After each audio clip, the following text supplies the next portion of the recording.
ಕಂಡಿರ ಪಲ್ಲವ ಚಕ್ರೇಶ್ವರ, ಅರಳು ಹುರಿದಂತೆ ಮಾತನಾಡುತ್ತಿದ್ದ ನಿಮ್ಮ ವೀರರು ಕತ್ತಿ ಹಿರಿದೊಡನೆ ಹೇಗೆ ಮೆತ್ತಗಾದರು. ಓಹೋ, ಸುತ್ತಮುತ್ತ ಎತ್ತ ತಿರುಗಿದರು ವೀರರು, ಧೀರರು, ಶೂರರು, ಮೇಧಾವಿಗಳು, ಪ್ರತಾಪಶಾಲಿಗಳು.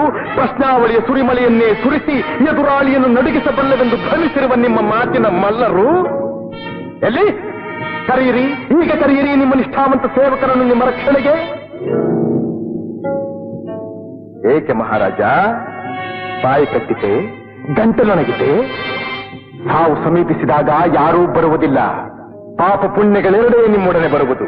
ಭಯಪಡುತ್ತಿರುವಿರಾ? ಹೆದರಬೇಡಿ, ನಾವು ಕದಂಬರು, ಕನ್ನಡ ತಾಯಿಯ ಮಡಿಲಲ್ಲಿ ಬೆಳೆದ ಮಕ್ಕಳು. ಕನ್ನಡಿಗರ ಧರ್ಮ, ಕನ್ನಡಿಗರ ನೀತಿ, ಕನ್ನಡಿಗರ ಸಂಸ್ಕೃತಿ ನಮ್ಮ ರಕ್ತದ ನಾಡಿಗಳಲ್ಲೂ ಹರಿದಾಡುತ್ತಿದೆ. ದುಷ್ಟನೇ ಆಗಿರಲಿ, ದ್ರೋಹಿಯೇ ಆಗಿರಲಿ, ಅವನಂಥ ಅನ್ಯಾಯ ಅಕೃತ್ಯಗಳನ್ನೇ ಮಾಡಿರಲಿ, ಅಸಹಾಯಕರಾದವರಿಗೆ ಕರುಣೆ ತೋರಿಸುವುದೇ ನಮ್ಮ ಹುಟ್ಟು ಗುಣ. ರಾಜ್ಯವನ್ನು ಹೇಗೆ ಪಡೆಯಬೇಕೆಂಬುದು ನಮಗೆ ಗೊತ್ತಿದೆ, ಜ್ಞಾಪಕದಲ್ಲಿಟ್ಟುಕೊಳ್ಳಿ.